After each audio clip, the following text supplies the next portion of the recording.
Mga boss, ang San Miguel Beermen ayon nga sa isang ulat interesado kay Gio Halalon na ngayon ay hindi pa nga nakikita na nagdi-debut para sa Commissioner's Cup sa kupunan ng Northport Batanguer.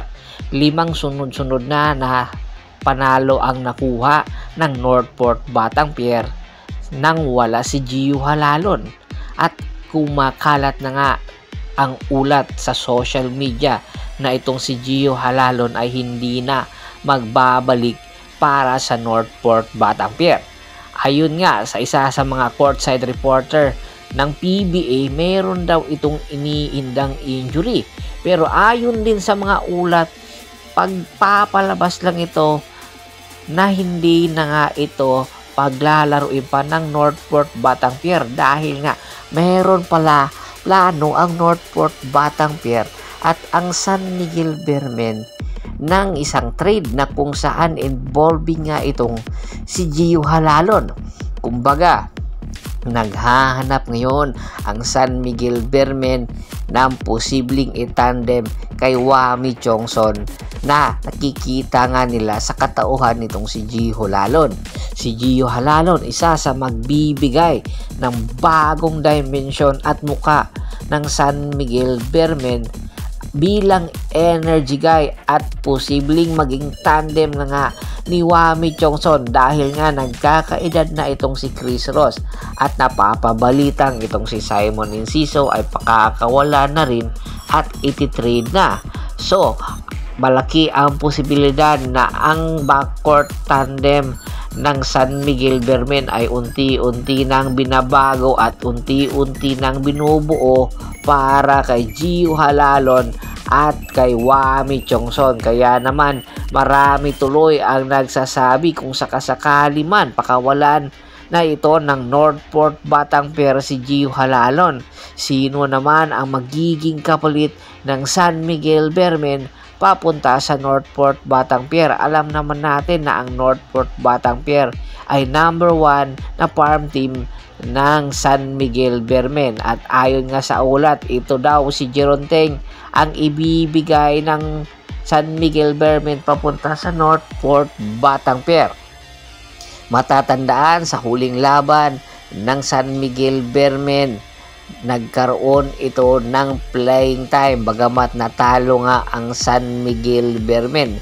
2 sunod-sunod na pagkatalo ang natatamo ng San Miguel Beermen, kaya naman unti-unti na rin silang kumikilos. Inuna na nga nila na magbago ng import at ngayon ay posible na rin magbago sila ng point guard na posibleng ilagay na ng Northport Batanguer itong si Gio Halalon at ang magiging kapalit ay itong si Jeron Teng na matagal na rin napapabalitang gagawin lang itong trade asset ng San Miguel Beermen at doon ay ililipat ito sa farm team ng San Miguel na kung saan ang number 1 farm team nga ng San Miguel itong Northport Batanguer. Kaya naman inaasahan kung sakasakaling matuloy ang Halalon at Teng na trade ay malaki ang posibilidad na magkakaroon ng playing time itong si Jeron Teng para sa Northport Batanguer, lalong-lalo na po pwedeng mag-run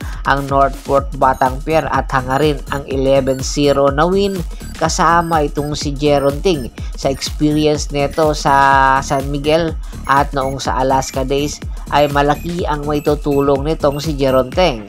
Samantala, lipat naman tayo para sa Magnolia Pambansang Manok Templados.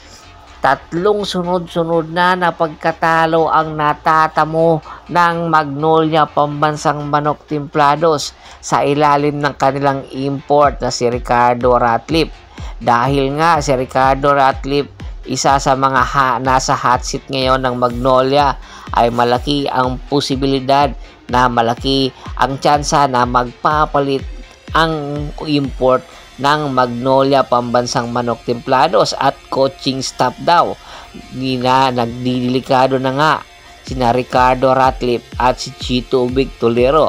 Baka daw unahin muna ang pagpapalit ng import dahil itong si Ricardo Ratliff ay 36 years old na ay hindi na nga nakakasabay pa sa mga batang kalaban niya na mga import na kung saan mas halimaw pa nga sa kanya.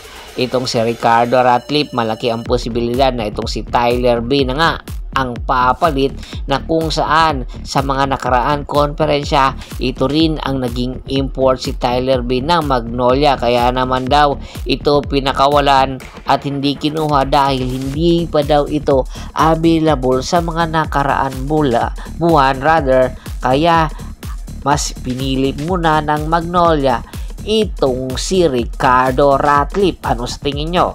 Patas ba ang nasabing trade, Jeronteng at Halalon, samantalang dapat na bang palitan ng Magnolia pambansang manok timplados itong si Ricardo Ratcliffe at maghanap na ng bagong import? Komento na sa baba ng video at pag-usapan natin yan. Once again, this is Percival Monteron at your service. Don't forget to subscribe my sports channel at don't forget to click the notification bell button para nga maging updated palagi sa kwentuhan. At bago pa man natin tapusin ang ating kwentuhan, shout out muna tayo sa ating mga solid na followers na laging sumusuporta sa atin, kay Kagawad Kat sa kinudukusin ng Hagunoy, Bulacan, Anthony Laquialon, Ricardo Gloria, Adrian Dulay at sa Dulay family, Malyari Mascarinas. Marami pong salamat sa walang sawa niyong pagsuporta. Pakibisita na rin po ng Facebook fanpage ko na Hapres PH, Pulgoso at Bostor. Hanggang sa muling kwentuhan, maraming salamat po.